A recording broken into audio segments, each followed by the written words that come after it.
Alright, finally around doing this again. This will be the stuff I picked up for September and the first week of October. Then going over Magic first, and then going to Pokemon, because I went real hard on that again. Because I want to get rid of all that and get it all done with. Start off with the few little things for Magic. Nice retro foil Sword of Hearth and Home. It was the only foil I needed, sword-wise. So I need to get that guy. I got a few other slivers, some foil slivers from Time Spiral. Yeah, Time Spiral, yep. Telekinetic, Beast Sliver, and Two-Headed Sliver. All just really nice artworks. I already have them, but I just wanted foils, so pick them up for a really good price. They're all near mint. Just threw them in like double sleeves because old foils are stupidly expensive now. But it kind of makes sense because how old they are. Got some of the new no planeswalker symbol cards. Just a Yagima's Testament. Some of the two other slivers I needed. The Banding Sliver and Slivmiz. I love how this stupid like equation thing down here actually will literally translate to Slivmiz. If you put in a calculator or something, that's really funny, I thought. And the last sliver I needed to get, which was Slivdrazi Monastery. I almost was going to buy a proxy this card because I was not willing to pay like, what was it, like $300 for this card when it had the Planeswalker symbol in the bottom left. That was just not worth it to me whatsoever for a fake, not playable card. But yeah, paying like $60, yeah, I was fine with that. That was fine. Last sliver I needed, I'll pick it up, and I'm done with slivers again. I hope they stop printing them. It seems like now that they're into Innistrad and stuff like that, it seems that they're going back into vampires and werewolves, which is kind of nice. Along with my Pokemon stuff. A nice full art Cynthia. Only Cynthia I didn't have left. Just like how I have the graded one. If this camera would actually ever focus on something. There it goes. Yeah. Now refocus, please. Thank you. Yeah, very nice Cynthia. Nice near mint one. Kind of don't like go over too much stuff unless it's like bad condition. Because I'm like, my stuff is near mint is going to be near mint, so I don't need to worry about it. And then I also got this. I think it's the Mellow and Luna or Lana. Can't remember this character's name. I just like the artwork, and I was like, hey, it was a good price for what it was. I don't think I had the English one. I didn't have the English one, so I was like, yeah, I'll buy the Japanese. Just something extra I thought I'd get. Very nice near mint to those. Oh yeah, these two. These two cards are absolutely gorgeous. My Snaf promo Suicune that I needed. It was the only Suicune I was missing. And oh my god, is it beautiful. I could have bought in the non-staff version, but I like buying the originals. Is this the one that's... This camera cannot... Please just like autofocus, thank you. Is this the one that's not near mint? Yeah, it isn't. Yeah, right up there's a little nick on the top of it. And there's also some on the corner edges. This is the one that was like very, very lightly played. Like, yeah, right there. And I think this corner's the only one that's fine. Nah, there's one right there as well. Yeah, this one was like very nice, slightly played. And then the other one I picked up, oh boy, this one. This one is truly like gradably good. Like I really should get this one graded, but that's something I've always said multiple times. That's gonna be for years from now when grading stuff actually doesn't take 2 years and it actually makes sense to do again. Because otherwise there's no real point in grading things for them to take 2 years. And by the time it gets back, the card will have dropped by 30-40%, so I don't really see any point in doing that. Pokemon's in a steady downturn. There's only like random promotion cards and stuff that kind of are still holdings because how rare they are. Like actually rare. They're not just like, oh, we have 50,000 copies of this card. It's rare, guys. No, it's not. Anyway, I finally got these two I really wanted, which is this is the first one. This is the Acerola. I don't remember if they're called Extra Battle Day. I don't think it says in the bottom. No, it doesn't. I don't know if these are called Extra Battle Day or Dreams Come True, because like if you Google both things, they're both gonna come up with this card. Like it, I think the Japanese one, because this is Chinese. I think the Japanese ones are considered like extra battle day or something, and they were actually promotional cards. This one, God, the light doesn't like reflecting this one because it's so bright. This one is that you can buy these in actual like sets. Like they come in boxes and whatnot. You can open the boxes for a chance of getting this. And the other card I also got, which is the one that was really damn expensive, but I was really happy with getting the pair of them. Got them from a guy in Taiwan, I think it was. I can't remember because it was like a month ago now. But yeah, they arrived in like 4 days, and I was like, oh, holy shit, that arrived immediately. I thought it was going to take like a month, but no, they're beautiful. They're absolutely like mint cards. Again, I looked at these rated, but that's something again for a long time away. Absolutely perfect. I saw a guy recently on like Facebook post the Japanese versions, and he wants like 12, like 7. It was like 7 to 10K, something like that.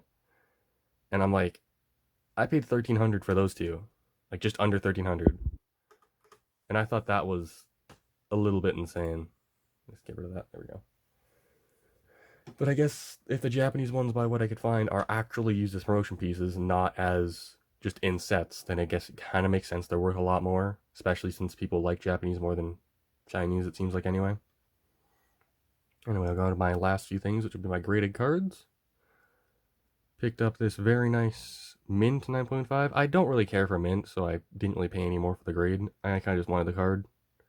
Maybe in 10, 20 years, mint will be worth something, because they grade really hard by what I've seen. Same with CGC, like they grade like stupidly hard. Like you're not going to see really barely any 10s because they actually want to have their company be worth something. They don't want to just hand out 10s to every freaking person, which makes sense. They want to make a brand for themselves. But yeah, I wanted the card, and I got it basically like a mint one. So I was like, why not? That was worth what I paid. Oh, don't do that. I love dropping stuff. Got this very nice CGC 7.5. The surface is what the thing is. It's 6.5 surface, and there's I can't there they are. Barely can see it with the light, right below the light on the left, like right above my fingernail. There's 2 little like dots I can see on the surface, which are the like fingernail marks. And I think that was the only problem I could find in this thing. But yeah, I guess that makes sense when everything's 8.5, 9, and 8.5. Yeah, I couldn't see like anything on the back, like going all the way through, like, spending time making sure, like, how is this? I knew obviously when I bought it because I knew what grade it was, but it was just, I've seen so many of these things come back as like 6s and 7s and different like low grades because the surface will have something little problem, because these were gotten at promotions for going to a museum or something, I forget. Like they opened up a new location and hand them out as that, so like it very in like just a see-through bag, so like a little see-through like plastic wrap, like just like how these are, how they're inside little like plastic bags, but they didn't have anything. They just really were in that. So I completely understand how someone can easily bump that and easily get it marked up and everything. Very easy to do. I totally haven't done it with newer graded cards. I'm not gonna graded newer Magic stuff out of like pre-release kits. I know 100% I've done it, like 100%. This is the last one I got, which is my probably most exciting thing besides the Lillie. I just call them the Dream League, the like extra battle day Lillie and Acerola. This is the BGS, I'm sorry, BGS PSA 10 Marnie. Super excited about doing this. I kind of want to find a BGS 9.5 Marnie. There is someone like with some, but they just want way more than they're worth. Like he wants more than a 10. Like I don't want to understand why that's a thing. Like I look for the last 2 sold, and like, oh, they sold for 130 to 150 Canadian.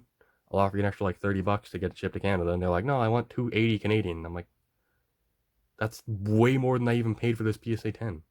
I paid 220. Like, how can you justify that? I don't know, just beautiful 10s. I'll grab all my other sealed stuff quickly, and I'll go over that, because I got a bunch of Pokemon sealed and Magic sealed stuff. There we go. I'll just grab it all. I guess I'll start out with these. Yeah, these guys. I just grabbed 2 of these Cal Time 401 Games had a really nice sale on for these, so I was like, yeah, I'll grab 1 and just start the other one and just seen by 2 of these guys, because why not?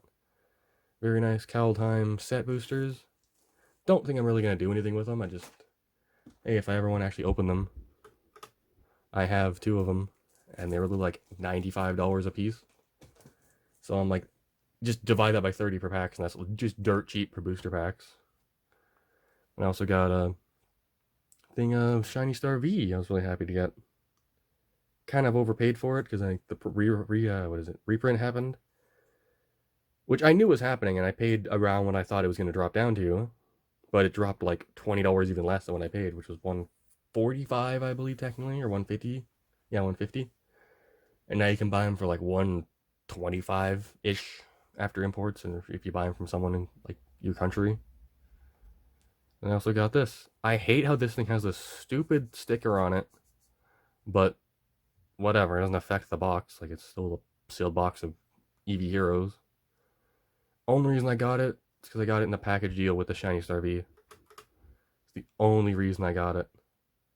But hey, it's another Pokemon sealed product. And last but not least, this absolute gorgeous thing. I was so happy I was finally able to grab this. Absolute beautiful Marnie and Mopeko.